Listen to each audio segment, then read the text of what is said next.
Afternoon session, February 1st, 2023 of the Portland City Council. Please call the roll. Rubio. Here. Ryan. Here. Gonzalez. Here. Maps. Here. Wheeler. Here, I want to thank my colleagues for their forbearance. I was serving on jury duty for the last 2.5 days. Just as a heads up, I am the alternate on a panel. I was excused while the panel convenes for deliberations. There is a chance, probably a very, very small chance, that should one of the jurors become sick or disabled, I could be called back, but I do not anticipate that to be the case. So I will preside this afternoon. We'll now hear from legal counsel on the rules of order and decorum. Good afternoon. Welcome to Portland City Council. City Council is holding hybrid public meetings with in-person attendance in addition to electronic attendance. If you wish to testify before council in person or virtually, you must sign up in advance by visiting the council agenda on the council clerk's webpage at www.portland.gov/council/agenda. You may sign up for communications to briefly speak about any subject. You may also sign up for public testimony on resolutions, reports, or first readings of ordinances. Written testimony may be submitted at cctestimony@portlandoregon.gov. Your testimony should address the matter being considered at the time. When testifying, please state your name for the record. Your address is not necessary. Please disclose if you're a lobbyist. If you are representing an organization, please identify it. For testifiers joining virtually, please unmute yourself once the council clerk calls your name. The presiding officer preserves order and decorum during city council meetings so everyone can feel welcome, comfortable, respected, and safe. The presiding officer determines the length of testimony. Individuals generally have 3 minutes to testify unless otherwise stated. A timer will indicate when your time is done. Disruptive conduct, such as shouting, refusing to conclude your testimony when your time is up, or interrupting others' testimony or council deliberations will not be allowed. If there are disruptions, a warning will be given that further disruption may result in the person being ejected for the remainder of the meeting. After being ejected, a person who fails to leave the meeting is subject to arrest for trespass. Additionally, council may take a short recess and reconvene virtually. Thank you. First up is item number 106, a resolution. Establish a citywide surveillance technology inventory and procedures on privacy, use, and acquisition of surveillance technology. Commissioner Rubio, it's all yours. Thank you. Thank you, Mayor and colleagues and everyone joining us for this public hearing on the surveillance technologies policy. I would like to start off by thanking the tremendous efforts of the Smart Cities PDX team at the Bureau of Planning and Sustainability and the Office of Equity and Human Rights, and the numerous dedicated community members who've been working together on this project for a number of years and who also brought us here today.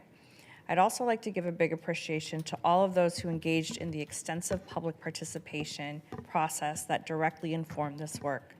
This resolution is a step forward for the modernization of the city's digital infrastructure and technology policy and identifying potential impacts on the community we serve. Before we get started, I would first like to introduce an amendment to better clarify the intended citywide scope and acknowledge the broader research informing of this resolution, namely a citywide, something we realized we needed more clarification after we had already filed. So I appreciate the Smart Cities team for working quickly with us to ensure that we better capture this. It's important that we recognize that this process is reflective of the entire city and all its bureaus and the need to take inventory of the technology they use and provide a trusted system to assess the potential impacts. Therefore, I propose to amend paragraph 3 to read as follows. Whereas over the years, various city entities have researched and discussed the benefits, risks, and potential harms related to data collection and surveillance technologies, including city audits, internal assessments, and looking externally at other municipalities. From those efforts, recommendations for a citywide approach to surveillance have included, but are not limited to the following. 1, create procedures that limit access to sensitive information. 2, adopt a directive that includes council authorization of surveillance technology by any city bureau and advice from a privacy commission. And 3, require periodic public reports on city bureau uses of surveillance. So I move that we adopt the proposed amendment. Commissioner Rubio moves. Second. We have a second from Commissioner Ryan. Second from Commissioner Ryan. Commissioner Rubio, would you like to keep that open during testimony, or would you request we call the roll now? Maybe call the roll now, and then we can just move into the whole thing. Rubio. Aye. Ryan? Aye. Gonzalez? Aye. Maps? Aye. Wheeler? Aye. The amendment's adopted. Thank you, colleagues. This policy allows city leadership and staff to identify technology risks and impacts and pathways to mitigate them. This is not about banning technology. It's about ensuring we use technology responsibly, ethically, and legally, and in a manner that protects us. I want to be clear that these issues goes well beyond, again, any one or two bureaus. It's really addressed all the surveillance technology in every bureau, so we have a consistency of approach, and that all parts of our city bear responsibility to assess these impacts. So next, I would like to introduce Director Oliveira, who will share a few remarks about this resolution. Thank you, Commissioner Rubio. Good afternoon, Council. My name is Don Oliveira, Director of Bureau of Planning and Sustainability. For the record, one of the things that I've always appreciated coming before you is your clear commitment to data-driven decisions. You've been crystal clear about your commitment to ensuring that we have the best available data to deal with the complex challenges our city is facing. And this policy is another tool in that toolkit. Because the responsible use of information is an essential component to the modern organizations that we all run, including and especially government as civil servants. As technology evolves, we face new challenges, and those challenges require new ways of doing business, and our enterprises evolve. But that means the systems that we need to manage those solutions need creative and important checks and balances for credibility. Thanks to the effort of the Smart City PDX team, our city is ahead of many other cities in terms of preparing for the use of emergent technologies and increasing amounts of data. We want our decisions to be informed. We want those decisions to be informed by the best data, but in turn, we want to ensure that the data collected is done so with the highest level of accountability and trust and security. Our ability to deal with the complex issues of our time will be strengthened by the policy before you today. Make no mistake, this is the beginning of a process, but this is the first step ensuring that this data that we're using and we want to access more of will be done in a trusted manner. Throughout the development of this policy, our team has been working with the community, testing strategies, getting best practices from other cities around the country, and refining the procedures so that it'll allow us to be more effective in implementation. And since our last time that we met in September about this issue, I've worked with my team to ensure that we have the resources in place to ensure that we can implement this policy on the outset. And as the policy continues to flourish and grow, I'm sure we'll be working with our bureau partners around the city to expand that capacity. Last but not least, we haven't done this alone. As Commissioner Wu mentioned, we've had incredible partners throughout the city, but especially I want to acknowledge and thank the leadership out of the Office of Equity and Human Rights. They've been a vital partner in helping us keep calibrated to ensure that our communities are acknowledged front and center. And with that, I'd like to introduce Lisa Watson, the Director of the Office of Equity and Human Rights.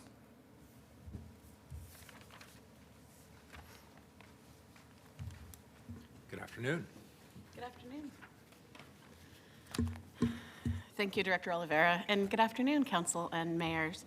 I'm Lisa Watson. For the record, I'm the Director of the Office of Equity and Human Rights. And the Office of Equity and Human Rights works citywide to support the development of programs, policies, and practices that are designed to serve all Portlanders well. We've partnered with the Smart City PDX team for the last 4 years, first introducing privacy principles and building on those principles in multiple ways. Understanding how different communities have been and continue to be impacted by government is critical to assuring that the city makes resources and opportunities available to everyone. The uses and misuses of surveillance as a tool to control communities of color, immigrant communities, and others has been well documented. Some emerging technologies offer wonderful and helpful tools to enhance the quality of life for all Portlanders. There are other uses of technology, as we all know, that can have deeply harmful impacts as well. We live in a time when the unintended consequences of things like social media and other technology are being realized on a regular basis, often after unacceptable harm has already occurred.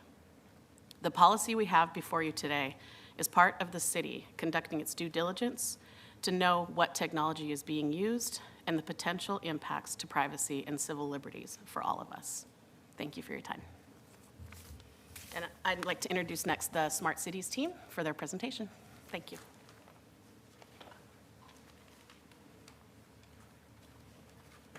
Good afternoon, Mayor, Commissioners. Good afternoon. My name is Hector Dominguez. I am part of the Smart Cities team at the Bureau of Planning and Sustainability. My name is Judith Mowry, and I work for the Office of Equity and Human Rights and have been working extensively with the Smart Cities team for the last 4 years. Well, if you allow us, let me start a brief presentation about the history of the development of this policy, how we got here, what is this policy about, and then we are going to have some conversation about it. So with that, let me see. Here it is. Perfect. You should be able to share.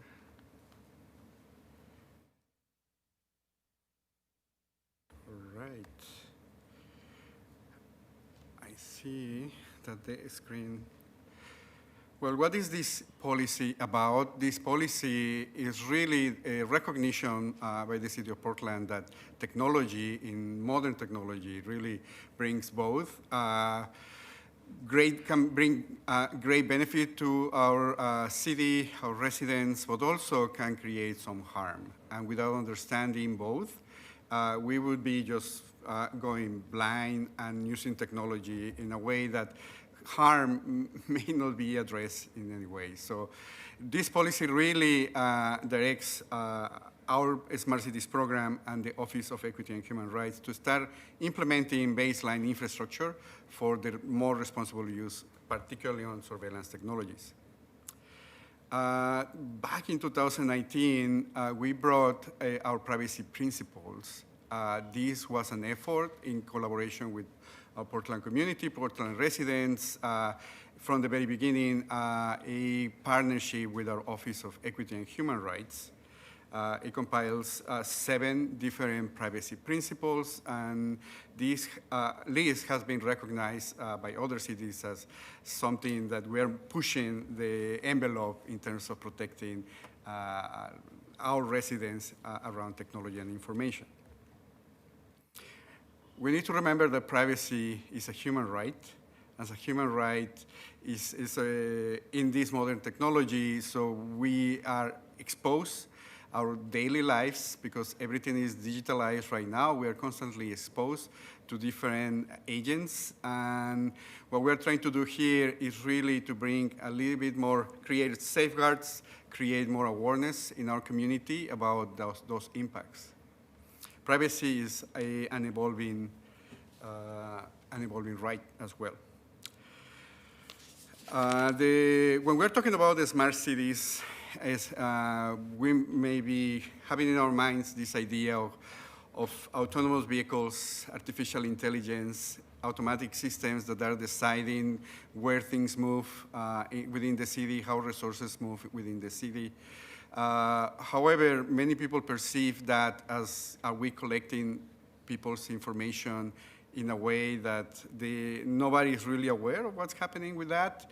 Are we using that information for other purposes to those, different to those that we are like saying? The reality is really something completely different, and we really, with this policy, we really try to create a way of more transparency, inform our residents.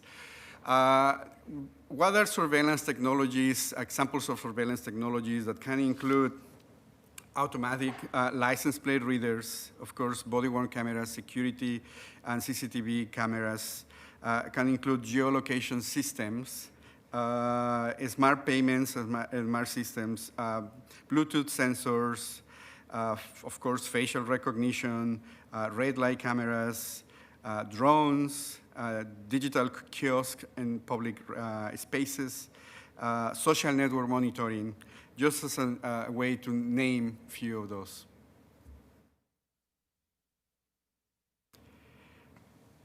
So what was the problem we were trying to solve? As Hector has said, it was the better use of data and technology so that we could meet our priorities and use the best technology to do that. To recognize that these evolve very quickly, as we know. They're just, you turn around and there's something new. that is in front of you. And as we've said as well, it can create significant harm if we are not paying attention to what's going on and evaluating potential harm and benefits as we move forward with it. We know that Black, Indigenous, and people of color have been more negatively impacted by surveillance technologies historically, and there's a limited trust in public trust in how the city uses technology, so that can constrain us using it for positive impacts. So one of the purposes that we really hold out for this is that we build more trust through our transparency with the community. How we got here, it's been a bit of a journey. As some of you know, we've had 2 work sessions. We did more than a year of public engagement. We worked with so many different people and had so many different public events, and we had a big process of having the community help us look at how to write the policy, what to think about in the policy. And we've had the support from the internal citywide privacy group from the beginning, and they've been very helpful in helping us think this through as well. As you can see on the next slide, we're really lucky to have for our engagement, there we go, a bunch of really wonderful partners. We had a group called the Community Leads that worked with us on the participatory policy making, and we are very grateful to Johanna Molina, Surya Rajjasi, Rosalie Lee, and Nisha Cochran-Dumas, and Alicia Mikasa, who worked with us on the Community Leads programs, and Sachi Arakawa and Irene Kim from Cascadia Partners were very central in getting us through the project. The inclusion of the voices of those most impacted historically is a critical part of equitable and inclusive policy development. Working with the community leads, we engage with first-generation immigrants, people who are in recovery, re-entering community from the criminal justice system, and people experiencing houselessness. We also held a Spanish language outreach meeting as well. Overall, we interacted with more than 400 stakeholders. I guess next. So focus now back to the policy. Basically, this policy has 2 main directives. The first one is that we are going to create a citywide inventory of all the surveillance technologies that we own, or the bureaus. And we are going to be back to you March 2024 with that inventory, that list. The second main directive is that we want to understand exactly whether the impacts, the risk, and also the benefits of surveillance technology. So we are going to put together these assessments as part of the procurement process. So that's what is included in this policy. The policy applies to all bureaus. It's not specific to any particular one. It really builds capacity and infrastructure to use data and technology in better ways.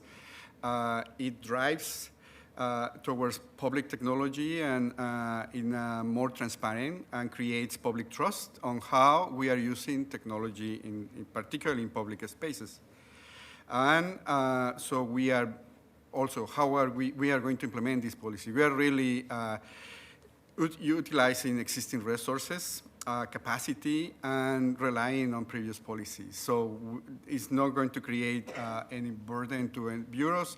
The Bureau of Planning and Sustainability is actually finding those resources internally to fund all that. What this policy is not, so because previously the city of Portland has banned the use of face recognition due to all the issues that the technology still has around bias, particularly against people with dark skin color, elderly people.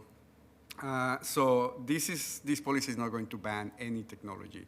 We think also that banning technology is a very blunt measure, that we really need to go deeper into what are the benefits, what are the risks, deal with the risks, and use and optimize all the benefits in better ways.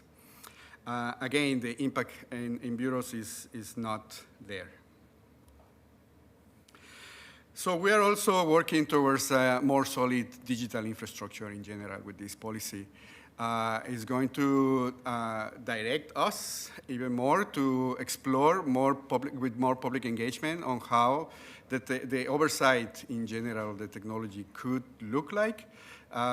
This additional public involvement is also going to explore create more literacy, create more networks across different groups and existing groups as well, new and existing groups. Finally,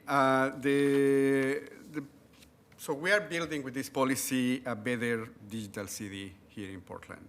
So we are also looking into starting to assess automated decision systems, aka algorithms, like including artificial intelligence, including some other filtering algorithms, for instance, that are deciding everybody's lives right now. So again, we are optimizing resources with this. Basically, we are going to be using same templates, same procedures as we are developing those with the surveillance technologies. We are also aligning with other cities, particularly on the West Coast, that are also doing very similar efforts as well. With this, our presentation ends, and we have a space for discussion and conversations. This is my contact. Very good. Colleagues, any discussion at this particular juncture? I had just a basic question. So you mentioned that surveillance is for specific groups or individuals. Could you clarify that a little bit? Because I think the concern people have is that surveillance could be broader than that.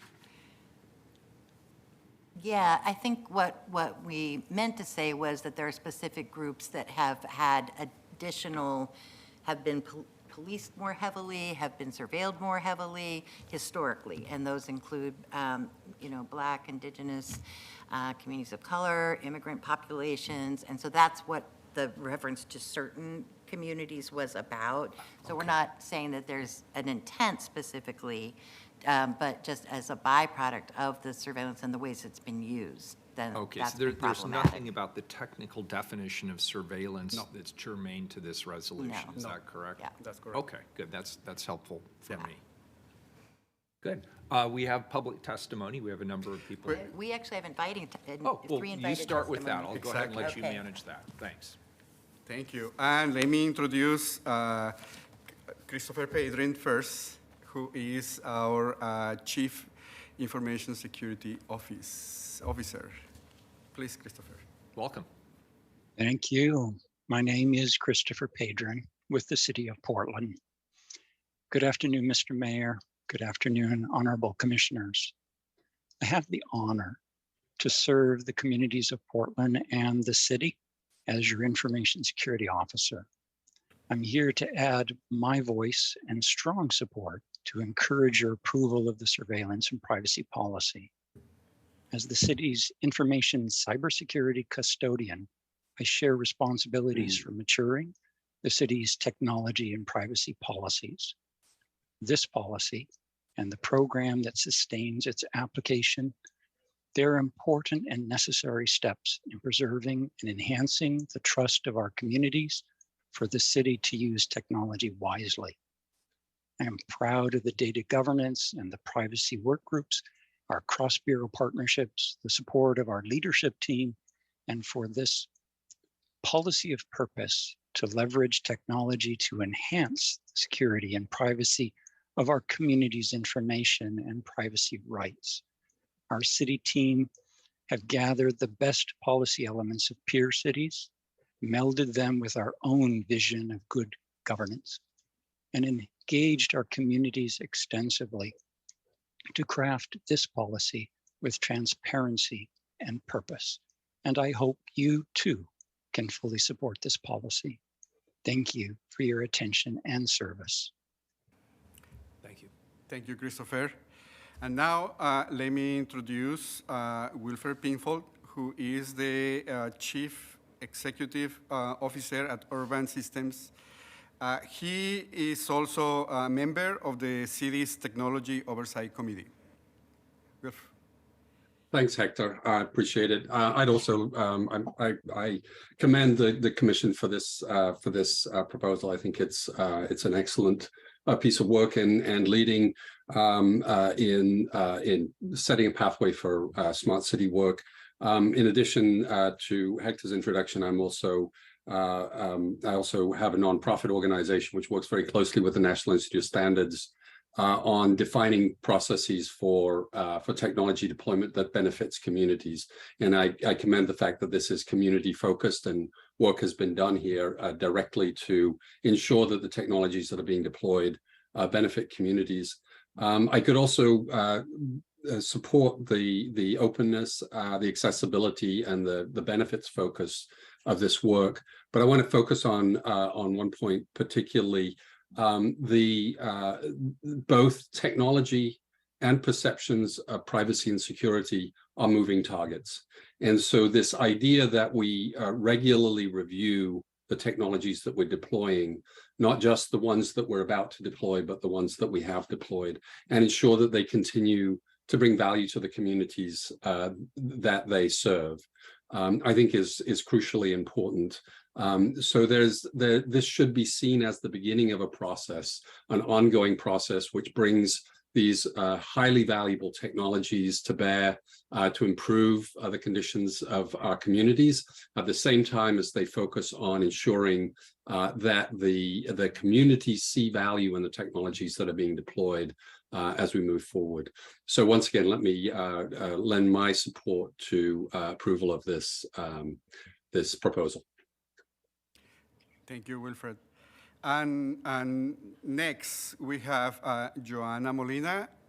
Is she there? Joanna Molina, she is founder of Guerreras Latinas, which is a nonprofit organization dedicated to the empowering of women through information and education. She was part of our community leads, the Smart City PDX community leads cohort in 2022. Joanna? Thank you, Hector. First of all, I want to express my gratitude for allowing me to be here. It feels good to be seen. It feels good to be here. It feels great to be considered. I want to tell you that 3 minutes or even 3 hours will not enough time to talk about the negative impact of technology, the disproportionate data collection that is not transparent or fair, and that only serves and is created for the benefit of few in my community. It's no secret that for decades, prison data brokers, tech companies, bill collection companies, and even local residents have shared and continue to share the data of members of my community with ICE. As I said in the beginning, I want to talk about the impact in my community. On the date of my birthday, June 12, 2007, there was a tremendous commotion in the apartment complex where several families of mine were living at that time. 3 children went out into the garden crying because they have received the news that their mother, who was a single mother, by the way, had been arrested by ICE. Later at the adjoining apartment, two youth women came and take the children because they were minors. Their parents were also arrested in that raid. My aunt's apartment was next. Luckily, my aunt escaped the raid because her car broke down and she never get to work. This happened at the Fresh Del Monte company. That day was recorded in every cell of my body. What a birthday present, right? At least 60 members of my family were arrested, and many of them voted without the opportunity of a fair trial. Very few stayed to fight. Several of US citizens' children who knew no other country or language other than outside of the United States of America were forced to live in a place with people they did not know, and now with a dark future, just like their parents before coming to this country were now at the mercy of poverty, violence, crime, and hunger. I want you to know that this happened and continues to happen to thousands of immigrants' families. That is why it is important to bring people like me to these spaces. People who have been excluded and attacked for generations. Must be given the opportunity to decide for ourselves if we are willing to interact with technology. That is what is important, that you invite people like me to the table and ask us questions about how technology and what they do with our information impact our lives. The entities in charge of creating policies and implementing new technologies need to be transparent and inform the community of the results of the implementation of safe technologies. And it is also necessary to include the community to ensure that technology is really working and or if it is just an unnecessary expense. We need to be considered and allowed to participate in decision-making when looking for a solution and how to use the resources we need as a community members. We have a community full of fear. Thousands of families refuse to receive vital services in exchange for protecting their identities. They are afraid because they do not know how the information is used, nor the technology used to collect it. There are no public forums where the community can be informed of the implementation of the new technologies and their policies.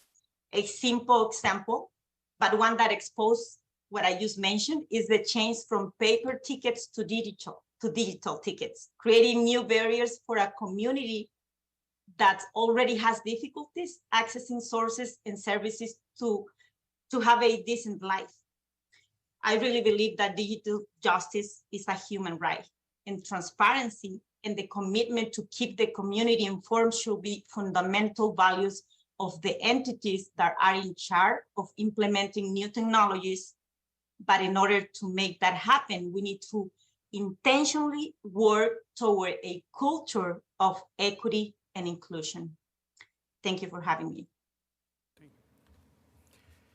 Thank you.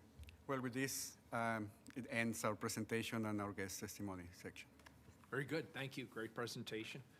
Public testimony, how many folks do we have signed up? 6 individuals. Great, 3 minutes each, name for the record. First, we have Sean Patrick. Welcome, Sean. Thank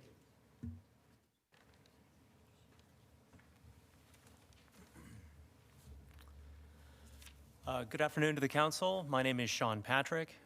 Before I begin, I think it's important that I say that I'm not necessarily anti-surveillance. I certainly understand that there are limited times when surveillance can be used to perform a needed and important role in our city. But I also think that those times need to be judiciously managed and carefully considered. They also need to take place out in the open, where all citizens and residents can see them. Right now, that isn't possible in Portland. It isn't possible because there is no legal structure in place to guide the use of surveillance at all. That's unacceptable. That's because there are real harms that can be perpetuated and enabled with surveillance technology, and potentially automated decision-making systems too. Harms that affect traditionally marginalized communities the most. We need to know what technology and data systems are in use and how they are being used. We must also have any and all of the risks involved transparently revealed to us, including the risks to our constitutionally protected right to privacy. So while I'm not necessarily anti-surveillance, I am very much pro-accountability and I'm pro-transparency. And that's what this resolution is about. Transparency and accountability are not controversial. They are basic good governance. We as citizens and residents should have the right to know what surveillance systems are being used on us. We should have the right to know who the bureaus are sharing data with. We should have the right to know what Parking Kitty does with my dang phone number. And most importantly, we should have the right to know what is happening so that we can have an informed conversation with lawmakers on the subject of surveillance. And we can't do that right now because there is not a transparent accounting of the surveillance and data management that is already taking place. And frankly, there's a lot of it. This resolution today is a plan, and we need one. We're behind. We have not had a plan so far, and so this resolution gives us the ability to start to build one. It's a place to start so that we can have meaningful conversations as residents and representatives about surveillance management laws that we will certainly need in the future. And that means we're going to need to fund it appropriately, fund it like it matters, like it's a priority, including public staff and research. The reality is we can't know what the future holds. I remember a few years back when I would have laughed at you if you'd suggested that a president of the United States would be involved in the broad daylight kidnapping of legally protesting American civilians here in Portland. I don't laugh at that anymore. We don't know how these systems could be used in the future. We don't even know how they are being used today. Let's fix that. Please pass this bill. Affirm your commitment to transparency and accountability in public surveillance. Thank you. Thank you very much. Appreciate your remarks. Thank you. Next, we have Aj Amachi. Welcome, Ash. Hello, my name's Ajay, and I'm testifying on behalf of myself, a Black resident of Portland for close to a decade, and also representing Black-led organization Freedom to Thrive. So I'm here to demand a strong and effective surveillance ordinance be adopted as soon as possible in the name of fighting racialized oppression and white supremacy. To truly understand this issue, we have to recognize how a rapidly expanding digital surveillance apparatus is situated within a history of racialized surveillance.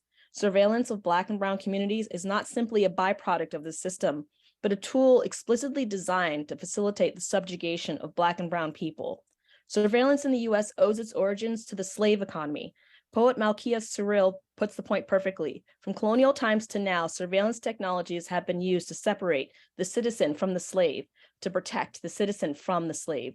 The plantation itself, by one historian's account, was organized to enable masters and overseers to exercise surveillance and reinforce the subordinate status of enslaved people.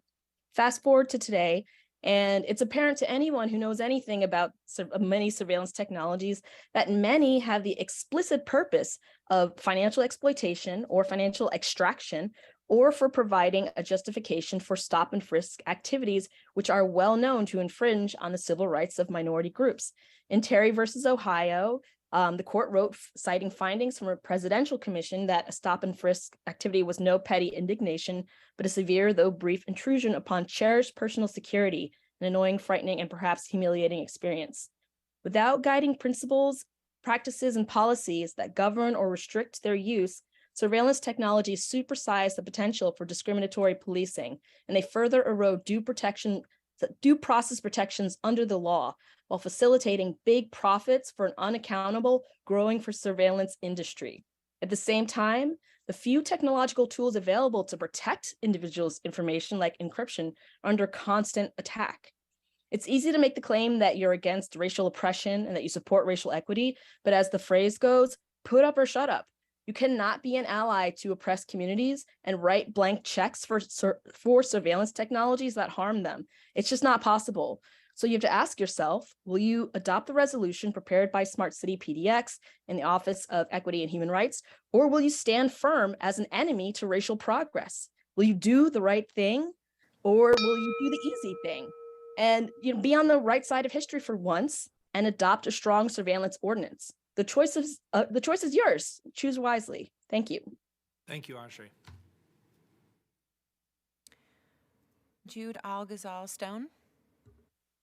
Jude, welcome. Thank you. Good afternoon, Mayor and Commissioners.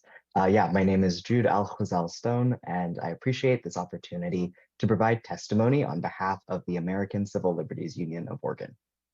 In September 2020, cities across the country looked to Portland as our city council passed the strongest ban on facial recognition technology software in the US.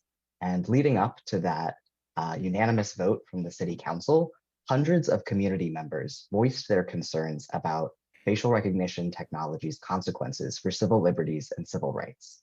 In that instance, our democracy worked exactly like it should. People asked their elected officials to act, and their representatives listened. And now we need to ensure that this strong democratic process becomes the rule, not the exception. And to do that, we need to start by passing this resolution brought by Commissioner Rubio and Smart City PDX to establish procedures and auditing processes for citywide surveillance technology. This resolution plays a critical role in developing greater trust and transparency between Portlanders and the city. When people have confidence that their government will make important decisions both democratically and publicly, civic engagement becomes more effective and meaningful. Decisions about surveillance technology in particular require high levels of government transparency and community involvement due to the potential threat to Portlanders' civil rights and liberties. Surveillance technologies pose a myriad of risks, endangering people's privacy along with a litany of constitutional rights, including free speech, the right to assembly, and more. And as people have stated, historically disenfranchised groups like BIPOC and low-income communities suffer even greater consequences of citywide surveillance due to algorithmic biases. Mayor Wheeler summarized the importance of prohibiting bias technology well when he voted in favor of the facial recognition ban, saying that all Portlanders are entitled to a city government that will not use technology with demonstrated racial and gender biases that endanger personal privacy. And we agree wholeheartedly, and we ask the council to allow the people of Portland to engage with the city's decisions around mass surveillance technology by passing this resolution. The ever-developing nature of surveillance software means that we are constantly facing new challenges to our privacy. So including Portland's diverse populations and perspectives can help us make a more collaborative and informed decisions as a city. It's imperative that Portland's communities are included in and privy to decisions that our city makes regarding technology that can have such significant impacts on our civil rights and liberties. And with this resolution as a foundation, we can begin establishing related ordinances to strengthen our city's stance on surveillance technology and build a stronger, more democratic Portland for everyone. Thank you. Thanks, Jude. Appreciate it. Next, we have Andrew Pritchard. Andrew, welcome. Thank you for being here. Thank you, Council. Good afternoon. My name is Andrew Pritchard, and I'm a very concerned Portland resident. About 3 months ago, I found out that Portland, a city that prides itself on forward thinking, does not yet have strong common sense protocols in place regarding surveillance and data management. Now, I'm not anti-technology, but I was surprised to learn this. As such, I urge you to pass Surveillance Technologies Policy Resolution 106. It doesn't go far enough to create the infrastructure for protecting our civil liberties and privacy rights, but it is a start. Portland City Council has a great opportunity here. As Portland builds a whole new structure for its form of city government over the next couple of years, we can bake in robust and reasonable surveillance and data management practices at the foundational level of our local governing institutions. Not only will this resolution allow Portland to create citizen oversight so that capital T technology doesn't just happen to us, it will allow us to dictate the terms of our relationship to new technologies, even technologies that have not yet been conceived. The issue of surveillance technologies cannot wait. Surveillance Resolution 106 is a necessary precursor to the passing of an ordinance with appropriate funding for full-time positions, enforcement, and public outreach. This will allow the will of the citizens of Portland, as expressed through our elected officials, to consciously and strategically avoid the accidental, unintentional creation of a dystopian surveillance state. Without this resolution and the passage of a future ordinance, the potential for abuses and even fatal consequences are all too real. This resolution, along with ordinance to come, will enshrine some of our most cherished ideals across all aspects of Portland's government, so that privacy rights and civil liberties for all will be codified yet invisibly expressed at the institutional level. Portland does not need the heavy hand of cold binary code to determine how we conduct our business.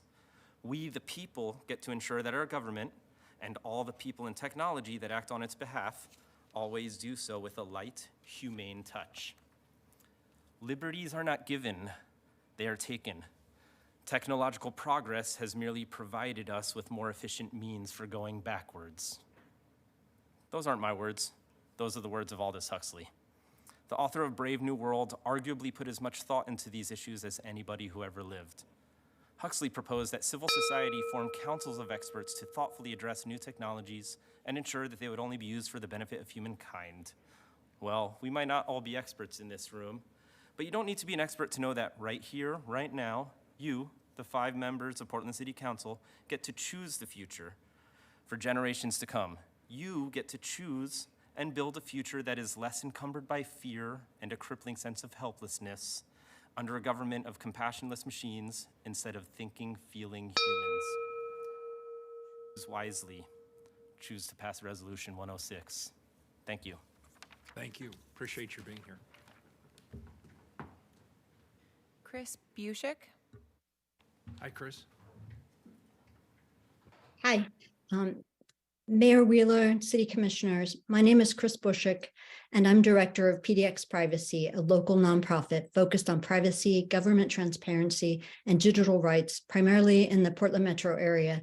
But I'm speaking today on behalf of myself only. As you know, the City of Portland currently has no policy in place related to the acquisition or use of surveillance technologies in the city.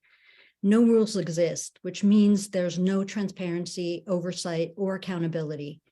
Residents and visitors are essentially living in a Wild West surveillance world where the only constraint is, can shareholders profit? Without a comprehensive policy in place, how can you as city leaders know what surveillance technologies are being used and whether those technologies are being used in ways that are both legal and that respect civil and human rights? How can you know that the technologies even work and do what vendors claim they do? How can you know that the data you collect is accurate and paints a valid picture of what is occurring in the city? How can you be sure you're not setting up the city for potential lawsuits by violating laws and rights? You can't. Then there's the question of what happens to all of the data that's collected using these surveillance technologies. Who owns that data? Who has access to it? How long is it kept? How's it protected? Without oversight and accountability, surveillance technologies can be misused, abused, and used in ways other than intended. Will data collected now be repurposed for other uses 10 years from now? Constant surveillance erodes the presumption of innocence, and collecting large amounts of data offers opportunities for fabricated narratives that shift the government's duty to prove guilt onto the accused, who must prove their innocence. The city already has policies that guide and direct the actions of its agencies. Having a surveillance policy doesn't mean that law enforcement or other city agencies can't use surveillance systems. An effective policy will help to ensure that surveillance is used for a legal purpose in a necessary and effective manner, and that there are safeguards in place to prevent abuse. The resolution being considered today is a great first step towards a more comprehensive surveillance policy.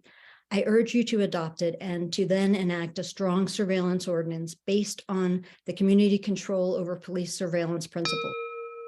Also, a privacy advisory commission or board is needed to help council members assess the potential harms of surveillance technologies being considered for adoption and the ability for those technologies to be misused. Thank you for allowing me to speak to you today. Thank you. We appreciate it. Our final testifier is Melina Leishan Galdos. Melina, welcome. Hi, good morning or afternoon.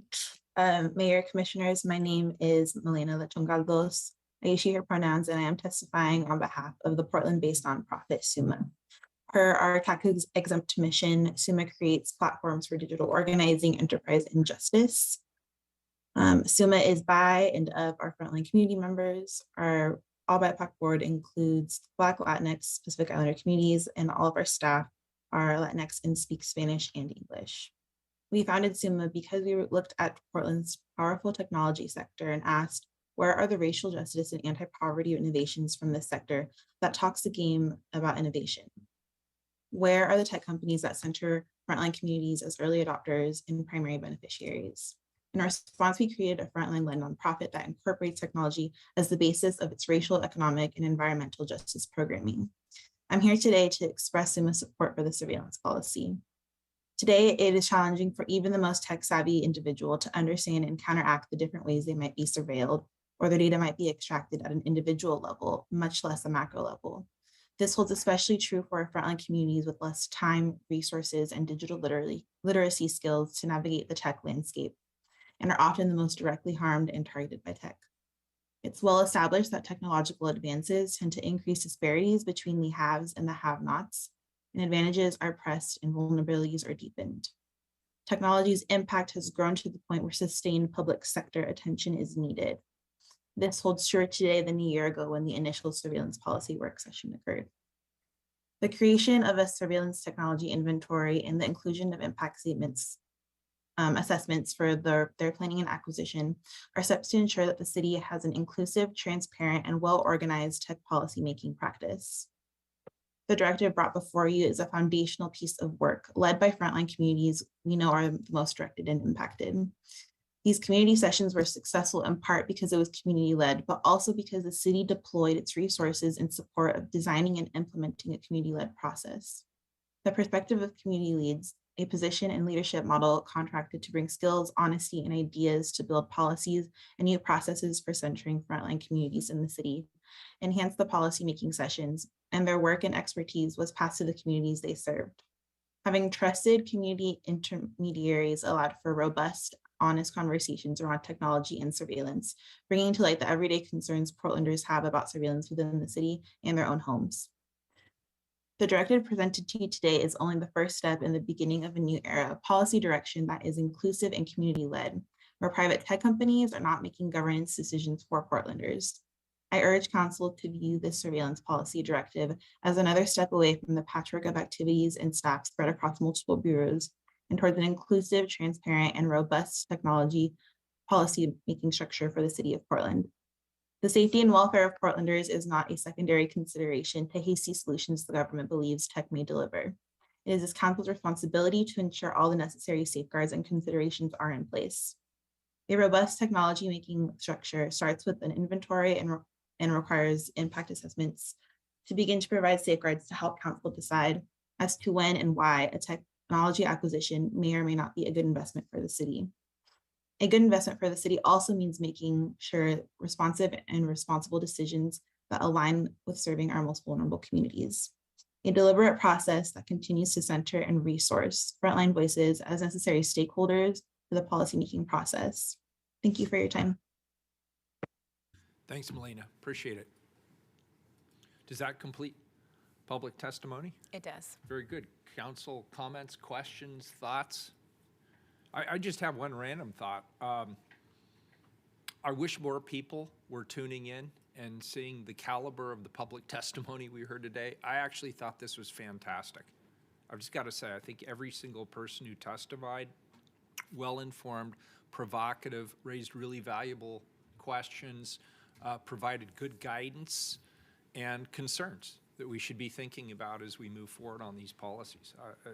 Time extremely well spent, and I really appreciate people making the effort to either be here in the chamber or alternatively online testifying. Thank you. Thank you all for that. If there is no further discussion, this is a resolution, and I would be happy to call the roll. Rubio. Again, I'd like to personally thank Hector. I'd like to thank Kevin and Judith and all our community leads, but particularly these three for your countless hours of work that you put into this, all the outreach that you've done, that you just put into it, and you put your such dedication and heart and making sure to get it right. And I just want to lift that up and really, really appreciate you for that. This is a really good policy for our city. There's a significant and impressive amount of public engagement that this team did to shape this work, and I'm personally grateful to each of you and to every single person who showed up for the meetings, who called, who testified, who wrote in. It's really informed a really good, as we heard, first start at this policy. In my 2 years being in closer proximity to this work, it's very clear Portlanders want and need this policy. And this is an important first step for our bureaus, for our community, and it's one that will build trust, it will build transparency, and it will reduce the mistrust and enable us to confidently use technology for Portland that also protects our community's civil liberties and privacy. So thank you again. I'm really proud to support the work before us today. I vote aye. Brian? First of all, thank you, Commissioner Rubio, for guiding this work forward over the last 2 years. Director Oliveira, Director Watson, Hector, Judith, thank you for patiently bringing along this commissioner in several meetings. And I have to say that today it just really all came together. And I agree with the mayor. The testimony was, I couldn't tell sometimes if you were going to say you were in favor of it. but it's because you wanted to, you revealed how deeply you dove into it and how you wanted to make certain that we heard your concerns and how important it is in the rollout. And so it was very passionate and very, very, had a big impact. So this was a great hearing. Colleagues, it's really an honor to be here today to discuss this issue because it affects all of us. It affects all of us very deeply.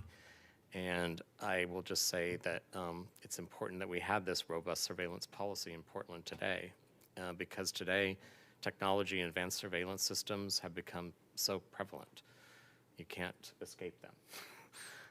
And as we continue to embrace technology in a rapidly changing world, our city must have clear guidelines for using advanced surveillance systems in Portland, and their many benefits must also recognize the unintentional impact it can have on our privacy and the rights of Portlanders, especially those who have been historically impacted.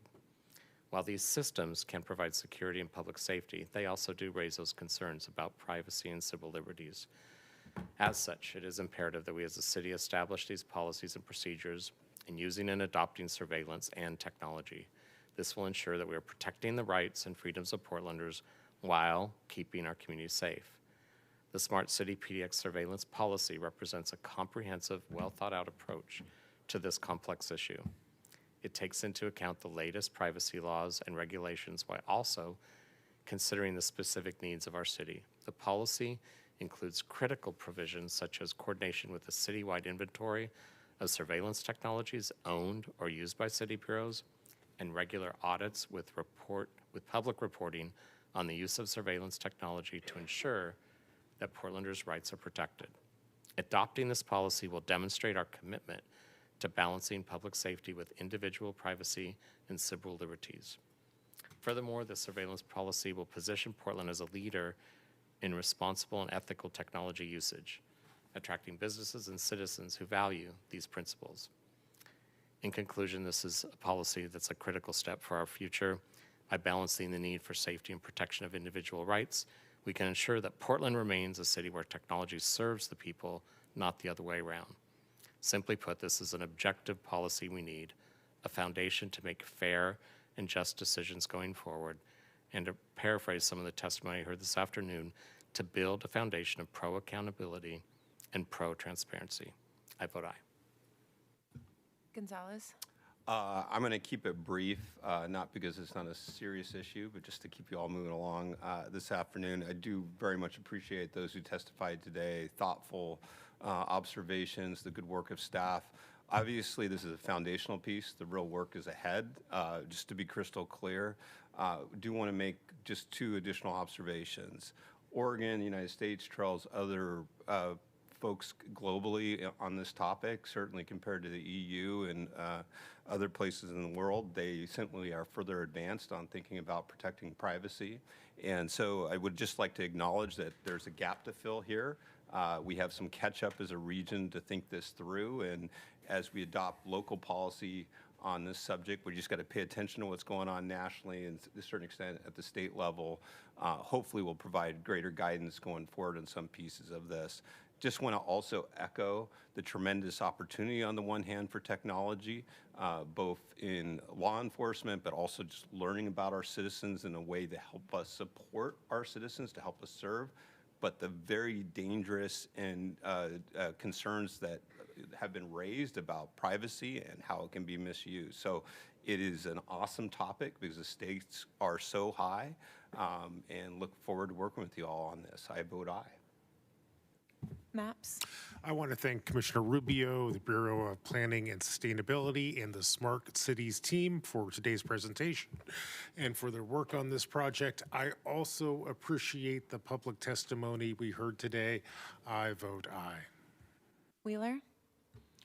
Well, one of the reasons I love local government and being here is there is no issue at any level of thought, whether it is perceived as a global issue or a national issue, where it doesn't eventually end up on this dais. And this is a perfect example of it. We're in an age where technology is moving so quickly that we often find ourselves playing catch up. And this is a great example of that. This is an important subject. It's one that we've delved into previously I want to acknowledge the work that went into the work session that we had not too long ago, where I felt like my colleagues raised really good questions that I hope helped shape this policy. Commissioner Rubio took up the lead and with a great deal of passion and urgency, worked to move this council forward to this point today. And there's so many people to thank: the Smart Cities folks, Donnie, Kevin, Hector, Judith, and I'm probably forgetting many others. And all the people who testified today, who I know have been engaged in this subject to a greater or lesser degree, but all expressed a detailed understanding of what's at stake, as well as a passion to make sure that we get this right. I appreciate the effort and thought that's gone into this, the engagement of the community. I know that we all feel very, very strongly about having citywide policies by which we can evaluate some of these technologies. Some, of course, can be of great value to the city and improve the way that we serve the community, but that comes at significant risk when it comes to constitutional rights and privacy. And I think that we also understand that the key is conducting a risk-reward analysis in a way that is even-handed and unbiased as we go through this process. Today's resolution moves us towards that goal, and it gets there specifically through the technology registry and an eye towards determining processes that the city should put into place going forward. We also can take the fact that we're somewhat behind the EU and other jurisdictions as an opportunity. We can learn from their mistakes. We can learn from their successes. And I believe this will help us implement better policies and procedures as this work comes to a conclusion. We have to continue to reiterate the word that I think almost every single person who testified used, which is urgency. There's a matter of urgency because these technologies are already here, they're already deployed, they're already being used. And so we have to continue to bring forward a substantive policy with clear procedural recommendations, or we risk being completely overwhelmed by the pace of technology. I look forward, Commissioner Rubio and all here, to supporting this work in any way I can. Today, the best thing I can do is vote aye and say the resolution is adopted as amended. Thank you all for your good work, and we are... Mayor, wait one moment. There's a Commissioner Ryan, little I'm sorry, housekeeping. has a That's okay. point of order. Commissioner Ryan. Yeah, this morning we pulled agenda item 94 and it was referred back to my office. Just want to make it clear that that will be heard next week on Wednesday, the 8th at 10:20 a.m. time certain. Thank you. Very good. Thank you. Any other business? We're adjourned. Thanks, everybody, for being here.